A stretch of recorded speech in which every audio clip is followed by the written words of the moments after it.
Il y a une phrase de Saint-Just qui dit « Tous ceux qui ont fait une révolution à moitié n'ont fait que se creuser une tombe ». Et je crois, et ça c'est une leçon pour tout le monde.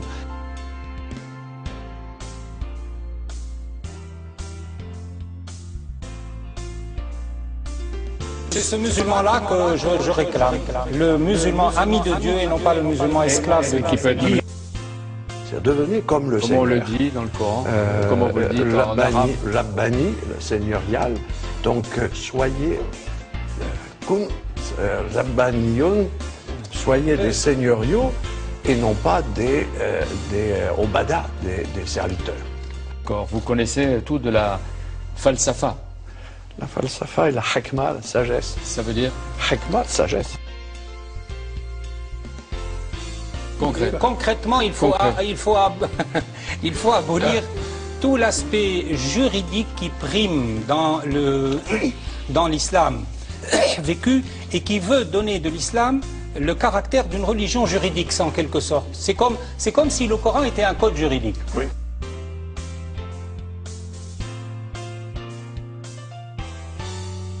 C'est ce musulman-là que je réclame.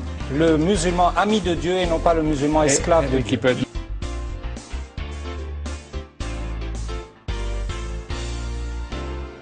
Il faut qu'il y ait une pédagogie pour apprendre à tout le monde, aux petits comme aux grands, que la personne, c'est une personne et n'est pas un sujet de qui que ce soit.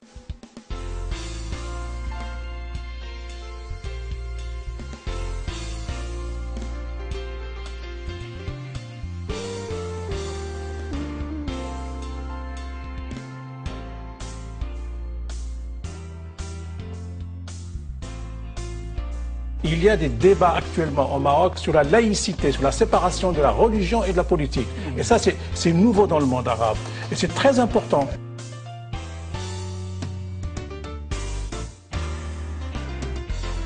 C'est pas la haine de la religion ou le contraire de la religion, c'est au contraire le respect de toutes les religions, à condition que la religion n'envahisse pas le champ du politique. Le roi a voulu le Oubliez toutes les histoires de licite et illicite. Est-ce que ça veut dire que ça peut être le socle des droits de l'homme, de la femme et de la démocratie? Et la responsabilité de l'être. Ou le droit musulman ou toutes les ou le droit musulman ou toutes les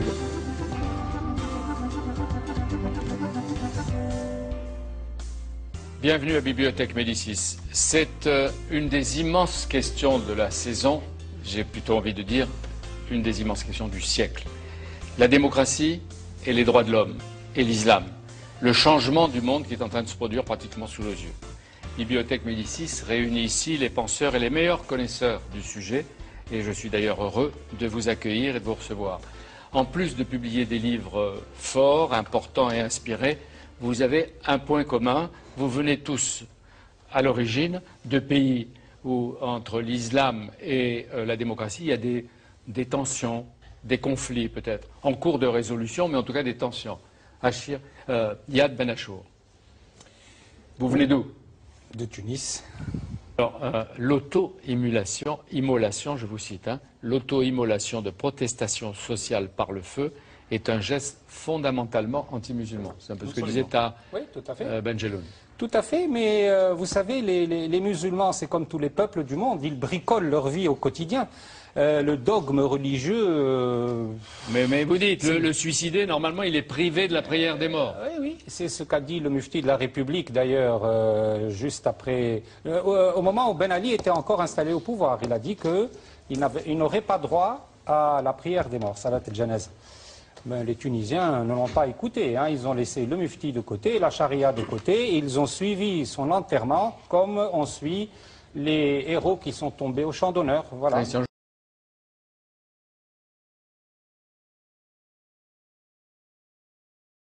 retiens la phrase de Yad Ben Achour, un Dieu authentique ne peut être fait que pour un homme libre. Ah oui, c'est pour ça que lorsque vous m'avez posé la question « Quelle est votre religion ?», je vous ai répondu « C'est la démocratie, c'est la liberté ». Et ça fait du bruit en Tunisie. Ça fait du bruit en Tunisie parce que ça n'a pas été compris. En fait, ce que je voulais dire, moi, c'est que la liberté permet à la véritable religion d'être là.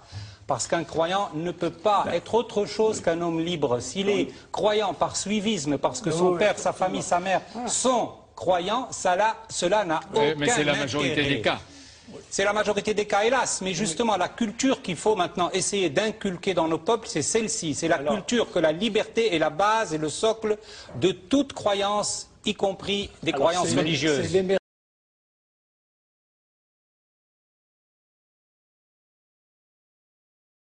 Le Coran n'est pas un code juridique. Cessez de le comprendre et de le lire comme un code juridique. C'est un code de spiritualité, c'est un code moral, c'est un code d'amour et d'humanisme et non pas un code juridique. Et donc, tout cet aspect-là doit être laissé de côté. Balayé. Et pas seulement dans les pays du Maghreb. Sinon, vous savez, sinon on n'aboutira jamais à une réconciliation de l'islam et de la modernité. Si on maintient cet aspect juridique et si on considère le Coran comme un code juridique.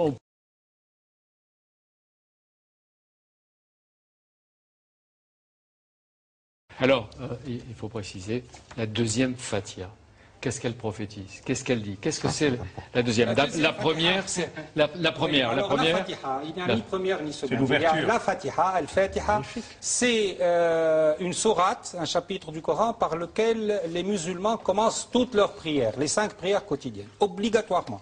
Ça, c'est la Donc, Fatiha. le monde musulman entier, de l'Indonésie jusqu'au Maroc, les musulmans pratiquants, pour faire leurs prières, commencent par cette Fatiha. Mais Ben Achour est allé chercher la deuxième. Voilà. Dans Alors, quel la endroit? deuxième, Où il l'a trouvée?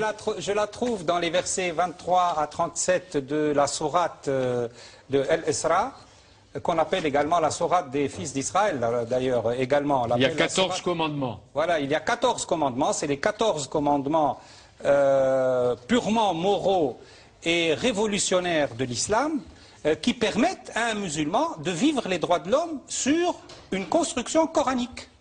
Sur un message coranique. Mais ces versets existent. Ils existent dans le Coran, bien sûr. On les lit ou on les lit pas? On les lit, évidemment. Ils sont dans la sourate de Al-Isra et c'est les versets 24 à 37. Et il y a des, vous avez vu, par exemple, il y a ce quelques-uns des commandements. Vous la connaissez? Extraordinaire. Oui, je laisse. Il y a ce verset extraordinaire qui dit à l'homme, ne marche pas sur terre avec suffisance, tu ne fendras jamais la terre et tu n'atteindras jamais la hauteur des montagnes.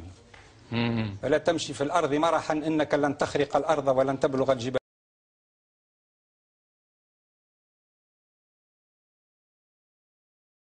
Nous allons approfondir à partir de votre livre, et à mon avis qui est assez marquant. Enfin, vous ne mâchez pas vos mots d'abord. Vous dites, il s'agit de changer l'océan d'ignorance et de bêtises dans lequel l'islam est plongé dans le jour. Oui. Vous ajoutez, l'inspiration de leur fatwa est trahison, car elle condamne l'islam à être une religion de parade. On ne peut aimer l'islam et accepter un tel abrutissement. Voilà. Donc vous avez compris par là que j'aime l'islam d'abord, et que je lui refuse cette stagnation de sa pensée théologique et de sa pensée sociale dans les menus détails du licite et de l'illicite, en matière de boissons, de accoutrements, de comment il faut s'habiller, comment il faut éternuer, comment il faut dormir, sur quel côté, etc., etc. Je trouve effectivement que c'est un océan d'ignorance que de considérer le signe comme l'équivalent de la foi. La foi est quelque chose d'intérieur, elle n'a pas besoin de signe extérieur. Et je n'ai pas besoin, pour comprendre qu'un croyant est un pratiquant, de voir sur son front ce tampon, cette zbiba, qui d'ailleurs, la plupart du temps... Ça veut dire la marque de la prière. Moi, j'ai vécu dans une famille où mes parents et mes grands-parents ont fait la prière dans leur... ceux qui ont vécu le plus longtemps, 90 ans de leur vie, et je n'ai jamais vu sur leur front, parce qu'ils n'avaient pas ce besoin de faire signe. Même le plus religieux de vos parents, à un moment donné, a aidé Bourguiba à créer la Tunisie laïque. On le dit au passage. Si vous voulez, on peut Yad dire, Ben Achour. évidemment. Et je veux citer quelques phrases de Yad Ben Achour pour qu'on comprenne ce qu'il dit. Il faut libérer le monde de toutes les enterrées vivantes qui le peuplent. Oui. Ces femmes en burqa ou en niqab, privées de visage, de lumière et de respiration. La burqa est une croix gammée, une lapidation potentielle. Qui n'a rien à voir avec l'islam d'ailleurs. Qui n'a rien à voir avec l'islam. Et effectivement, moi, si vous voulez, tous ces aspects de l'islam ne font que provoquer ce que j'appelle la moquerie du monde. C'est-à-dire la moquerie des nations non musulmanes. Les musulmans, malheureusement, se sont enfermés dans une clôture qu'ils ont construite eux-mêmes avec des signes. La burqa, la zbiba. Le vrai islam n'en a pas besoin. Non, non, comme toute religion. Ouais, vous dites Comme toute être religion, interdit. un vrai croyant n'a pas besoin de se déclarer. Être interdit de visage, voilà une abomination du XXIe siècle, dit Yad Bien Ben sûr. Achour, contre laquelle doit éclater le cri de l'indignation et de la justice. Le cri de l'indignation et de la justice, c'est justement celui que le prophète a émis devant ces tribus barbares qui enterraient leurs filles vivantes pour raison de féminité, uniquement. Il y avait des tribus à l'époque du prophète, chaque fois qu'une petite fille naissait, ils l'enterraient, pas la tribu de Quraysh, mais les tribus, enfin, il y avait des tribus. de la région. Et son cri de révolte à lui a été de dire non. Et nous avons des versets magnifiques du Coran que je cite, non pas seulement dans ces segments de la deuxième Fatiha, mais dans d'autres, quand le Coran dit Il faut traduire. quand l'enterrée vivante vous interrogera au nom de quoi, au nom de quelle justice vous l'avez enterré. Donc au nom du prophète, Voilà. il faut... Et Est-ce que le ça veut prophète dire... a aboli, c'est-à-dire qu'il a été l'un des grands fondateurs de ce qu'on appelle la sacralité de la vie. Est-ce que ça veut dire qu'au nom du prophète aujourd'hui, il faut combattre tous ceux qui se Bien servent sûr. de lui Bien et sûr, qui le absolument. dénaturent? Mais bien sûr, c'est au nom de la deuxième Fatiha, On y justement, arrive. que vous l'avez lu, vous avez vu ces versets mais sublimes. vous ne craignez pas une fatwa hideuse contre Mais vous? moi, je n'ai pas fini, peur. Les fatwas, usurpation de c'est exactement. Vous avez raison. C'est une usurpation de pouvoir. Et sur le plan Moi, je lis Mais le qui en Coran a fait des directement. Je trouve des versets fabuleux avec un éclat oratoire extraordinaire. Ce sont ceux-là que j'emprunte pour faire de l'islam un islam moderne, Justement. un islam de la foi intérieure, qui permettent à chaque croyant d'être croyant sans avoir besoin d'être visible Christian Jambé, d'accord? dans la société.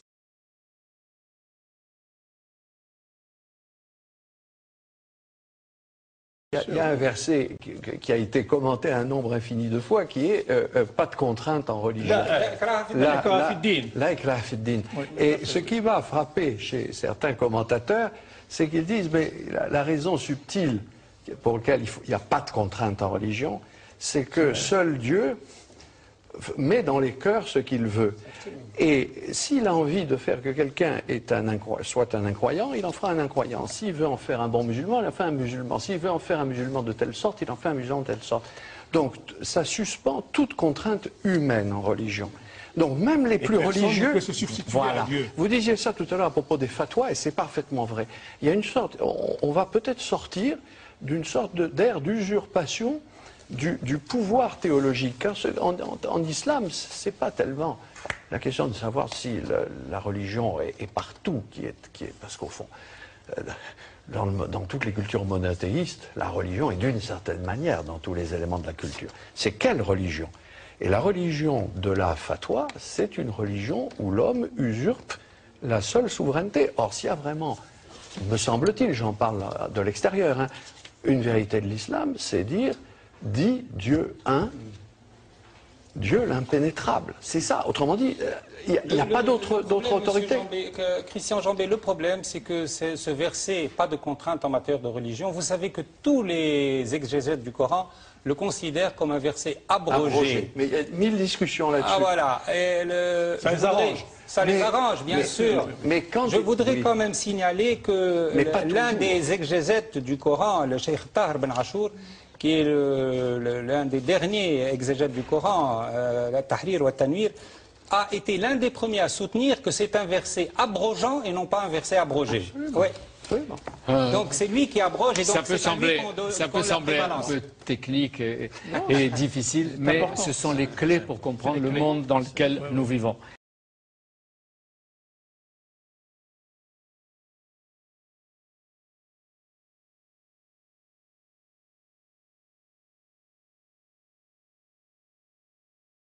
Donc il faut Et la ça, vigilance c'est- des et démocrates là, des c'est un deux petit côtés peu- de la Méditerranée. C'est un petit peu inquiétant. C'est un petit peu Absolument, inquiétant bien sûr, parce que réclamer la religion comme l'islam comme religion civile, c'est refuser la séparation du politique et du religieux. Je pense que l'émiettement des partis aujourd'hui qui vont accéder, enfin qui ont milité pour cette révolution est très dangereux. Il faut absolument qu'il y ait une solidarité de ceux qui sont des artisans des révolutions. En tout cas, chacun de vous a livré ici, peut-être un peu rapidement, une part de son expérience et son témoignage qui sont si forts, en prenant quelquefois des risques comme vous, Yad Ben Acho, et quelquefois vous créez un malaise, parce que dans la conclusion, vous dites le monde musulman, écoutez, parce que peut-être vous donnerez votre avis très vite, le monde musulman est un terrain d'espérance, mais il ne faut en rien en espérer, parce qu'il est condamné à la réclusion à cause de son mode de pensée, de croire.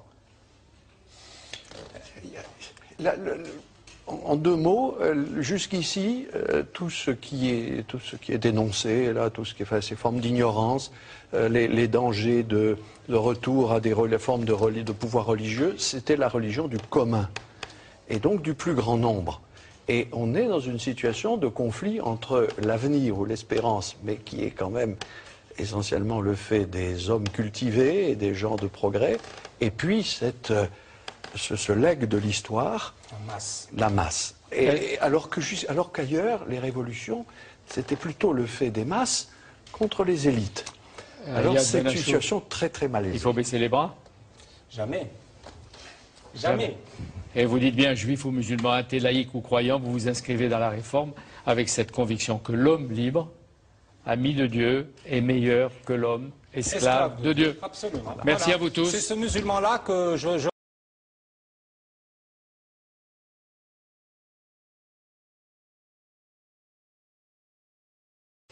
Il y a des choses comme ça. Tu respecteras les biens de l'orphelin, tu respecteras ta mère et ton père, rabaisse pour eux l'aile de la compassion et demande au Seigneur de leur accorder miséricorde comme ils m'ont élevé quand j'étais enfant.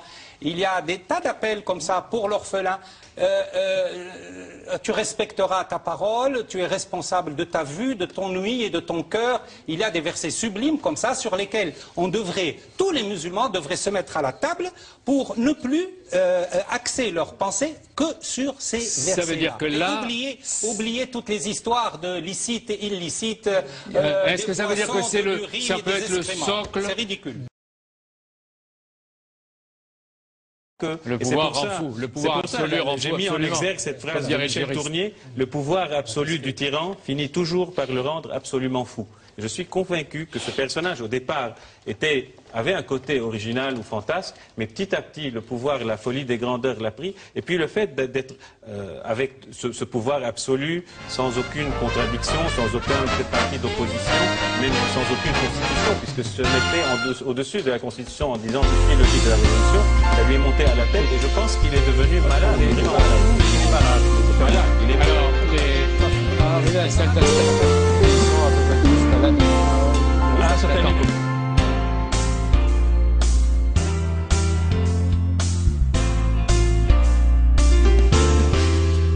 Et là, je pense que dans les révolutions, que ce soit la Tunisie, l'Égypte ou les autres, il faudra être très vigilant et faire en sorte que la révolution n'est pas finie. Elle vient de commencer et c'est un processus sans